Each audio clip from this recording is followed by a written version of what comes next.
My right hand is very important to me. If I woke up one day and just didn't have it, I'd be out of a job, which is... Wait, haven't I heard that before? So I'm sure you're wondering what compelled me, a right-handed person, to switch to his left hand for an entire month. Well, our story starts with the endeavours of a certain British content creator named CandyEvie. Back in 2014, I was discovering content creation on YouTube through the people who talked about Pokemon, or PokeTubers as they're collectively known. And CandyEvie was definitely my favourite PokeTuber back then. But you see, in late 2018, she decided to branch out and started making animations on her second channel, Luvie. This was actually the first storytime animation channel I found on YouTube, which I've gotta say is pretty surprising.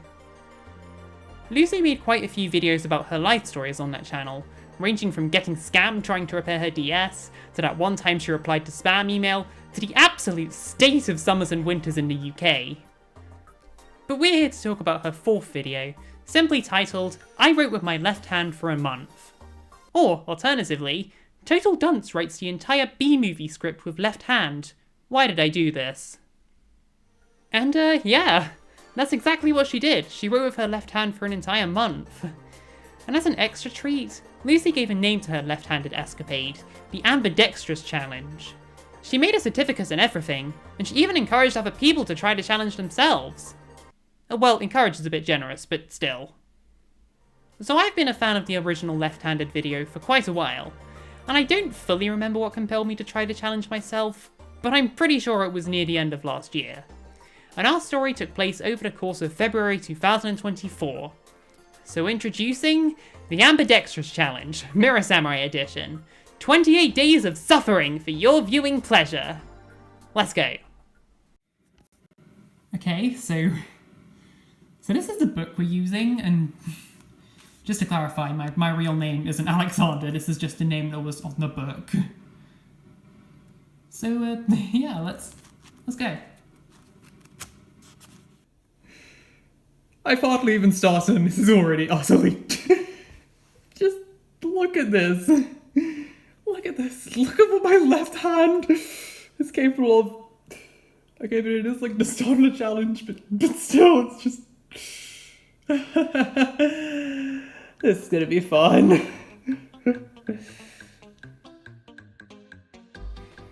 So, Lucy has specified that you can make up your own rules for the challenge. But for me personally, I decided to follow the same structure that she came up with.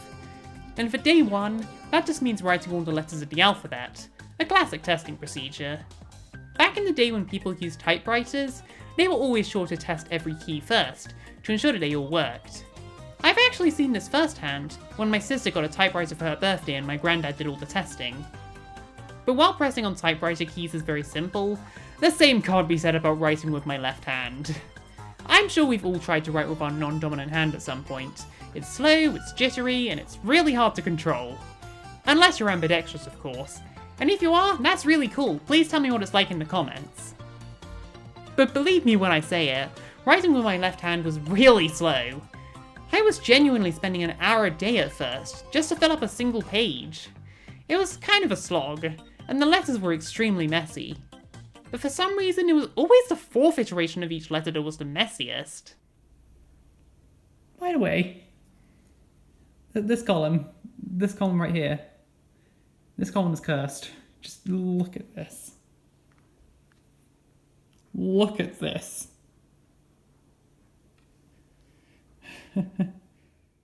Funny that. Also, I will say that I don't always hold my pencil like this. If you look at this footage, I'm writing with the tripod grip. I never do that. I much prefer the quadrupod grip, which is where you hold the pencil with 4 fingers. Having a second loose finger feels wrong to me. But the problem is, having too many fingers made it hard to see what I was writing with my left hand. So I had to switch to the looser tripod grip, which made my left-handed writing even messier. But at least I could actually see this way. And I did end up changing to my preferred quadrupod grip later on in the challenge. Also, you may be wondering why I'm using a pencil, when a pen would be more visible. That's actually what I'm used to. I used pencils for the entirety of secondary school, because I always wanted to rub out my mistakes. And naturally, that carried over when I started this challenge. I guess what I'm saying is that I'm a coward. That is, until we get to day 2. The thing is, left-handed people have a tendency to get a lot of ink on their fingers when they write, which makes sense, since your hand's going over the words you just wrote, before they have a chance to dry. So to get the authentic left-hand experience, I was sure to spend the rest of the challenge using black pens. And honestly, the ink cans were never too egregious. I'm used to getting my hands covered in pen, it happened all the time in art class. But anyway, back on topic. For day 2, my task was to write the classic, "The quick brown fox jumps over the lazy dog." As I'm sure you know, that sentence contains every letter of the alphabet, which is why it was so popular for testing typewriters back in the day. And also why it's a staple part of this challenge, to make sure you get used to writing every single letter. In Lucy's original version of the challenge, she wrote the same sentence every day for the first week. Though in my case, I wanted a bit more variety in my life. So I looked up other sentences that contained every letter in the alphabet, also known as pangrams, fun fact. The sentences I chose each day were all longer than the last, and they were pretty unhinged sentences, not gonna lie. We've got Jinx wizards pluck ivy from the big quilt, Crazy Frederick brought many very exquisite opal jewels, we promptly judged antique ivory buckles for the next prize, and my personal favourite, jaded zombies acted quaintly but kept driving their oxen forward. And then the last sentence was a lot more normal. The job requires extra pluck and zeal from every young wage earner. So each time, I wrote the sentence of the day 8 times in a row. You can kind of tell that I got more used to it over time, and each iteration was neater than the last. Though it was always daunting to start from scratch at the start of a new day. But on the bright side, I've been doing good at not making mistakes. The only error so far is this weird long F on day 6. I've managed to avoid the mistakes because I've been going so slowly and carefully, but well, let's just say that's not gonna last. So at the end of week 1, I was feeling confident enough with the neatness of my writing, though it was still very slow. But despite that, I was kind of dreading week 2. My mission for this week was to write 1 set of song lyrics each day. Whatever I felt like, there are no rules. So I used this as an opportunity to write some of my personal favourite songs, and share my music taste for my entire audience to stare at. Now, you can probably imagine why the second week was much harder than the first. For one, I wasn't just writing the same sentence over and over, meaning I had to think a lot more. But the real struggle came from the length, because I went from writing 1 page per day to 2 pages per day, which usually meant writing for 2 whole hours, with my left hand. This is fine. This was also where I started to make more mistakes with my writing. You can tell from the odd crossed out word. Maybe that's just a byproduct of starting to write a bit faster though, who knows. But on the whole, week 2 was pretty fun, because I got to write the lyrics of all these songs I like. Day 11 was surprisingly easy and short, but day 12 was easily the longest so far. And for day 13, the Google lyrics did not look right, so I had to cross-reference the lyrics video on YouTube. That meant I couldn't multitask as well, which might have been a hassle for my ADHD brain. But actually, day 13 went by really quick, so that's cool. And it's also the day where I got the most ink on my hands. But anyway, finishing those song lyrics puts us at the halfway point. I've definitely gotten used to writing with my left hand, but it's time to test myself on something different.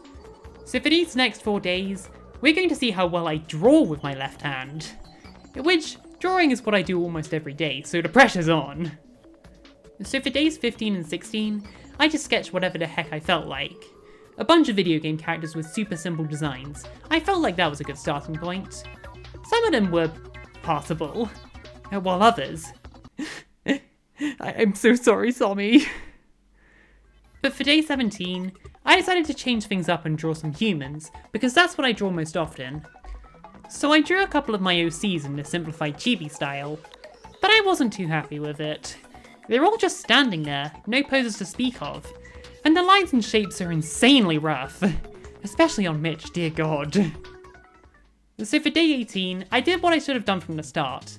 I did more dynamic poses of just 2 of my OCs, Kylan and Fermina, and I started with pencil sketches before moving on to the line art.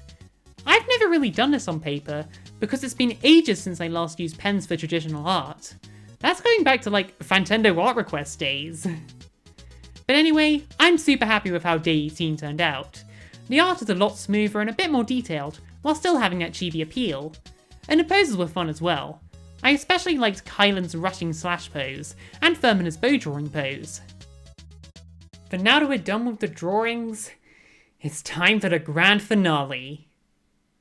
So I want to give a prelude to this next section. Back when Lucy did the original Ambidextrous challenge, she had a pretty ambitious 10-day project to close it off. And if you remember that joke from the start of the video, you might have seen this coming.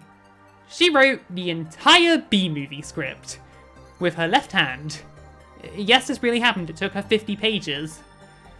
Now, I elected not to write the B-movie script, but since I'm following the same challenge that Lucy set, I was still going to close out this challenge by transcribing a movie script.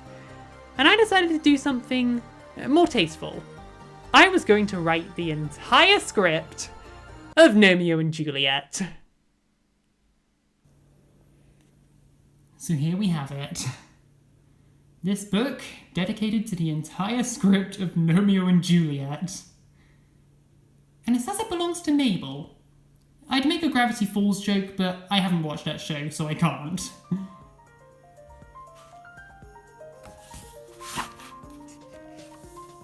Yes, I spent the last 10 days of this challenge writing a 400-year-old play retold by British gnomes in 3D animation. I mean, Gnomeo and Juliet was one of my childhood movies, so the attachment here is pretty strong. I kinda wanna rewatch it now. But I'm sure you're wondering, what was it like writing down a movie script? Well, to start things off, I needed to have an actual script to go off of. Obviously the B-movie script is a copy-paster at this point, but this movie isn't. Still, someone must have posted the whole script online somewhere, so I typed Gnomeo and Juliet script into the search bar, and what I found was an entire wiki devoted to movie scripts, which is pretty cool to see. Anyway, I copy-pasted the entire script into a Google Docs document, so that I could have something to cross-reference on my iPad. And I also tried to figure out a plan on how to split this into 10 days, leaving small notes on the script as a reference. And then, I just wrote the script really. Every line of dialogue. And also the lyrics to some of the songs.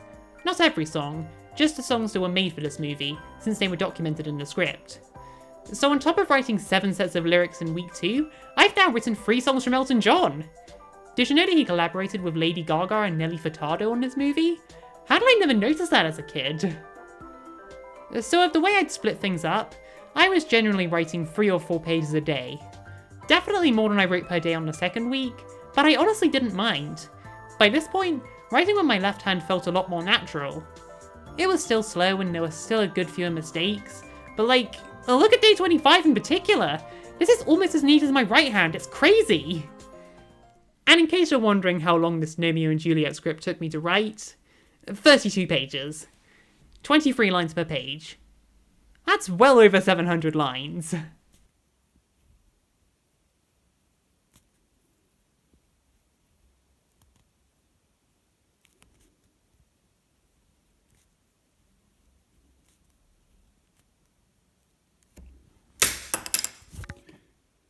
And we're done!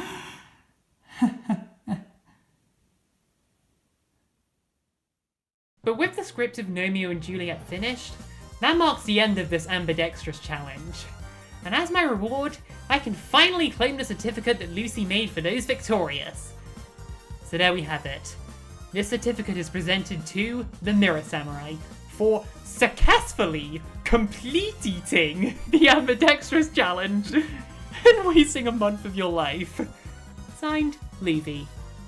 Also, why is there a $sign badge on this certificate? Lucy's a fellow Brit, so I'm very confused. But regardless, it's finally finished. A fun-filled 28 days of messiness, ink-stained hands, suffering, and plenty of names. I'll cherish the February I spent with you, left-handed pen. Now get out of here!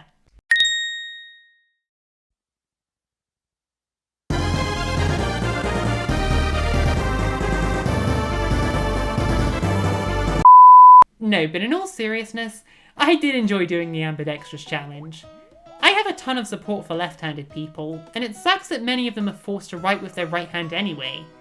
But it has been lessened in recent years, which is a big part of why the left-handed percentage has seemingly risen over time. So I like getting to wear those left-handed shoes. Wait, that allegory makes no sense. Like, I know you can be left-footed, but never mind. And just as a means of spending time, I honestly liked writing with my left hand. I'm someone who feels like time is always escaping me. Like, why is it already March? But I think this challenge made February of 2024 feel more interesting, and it made it go by a bit slower, and I like that. Maybe I'll have to find some other things like this to do in the future. Not necessarily anything as crazy as the Ambidextrous challenge, but still. This was fun. I'd like to have more excuses to break out a pen and paper. So thanks for watching this very out of left field video of mine. And a huge shout out to Lucy for creating the challenge and encouraging other people to try it out. And for making the certificate, of course. Lucy mainly does Pokemon videos on her YouTube channel CandyEvie, and she's a fellow Brit, so be sure to check out her channel.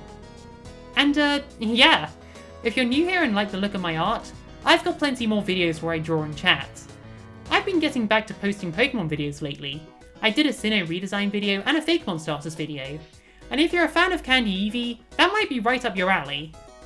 I've also got an Instagram account where I post my art more frequently, so be sure to follow me there. My next video is probably going to be Pokemon related, but there's really no way of telling. I've got a lot of ideas. But anyway, I gotta go, because I'm sure my mum would want to rewatch Gnomeo and Juliet after watching this video, and that sounds like a good idea. So until then, stay hopeful, don't give up on your dreams, make sure your gnomes aren't planning to raid your neighbour's garden, and I'll see you all next time!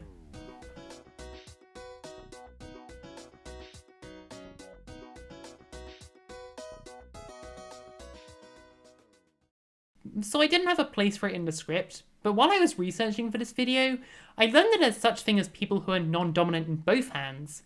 They're called ambidextrous. I doubt there's anyone ambidextrous in the audience, but if you are, then definitely let me know.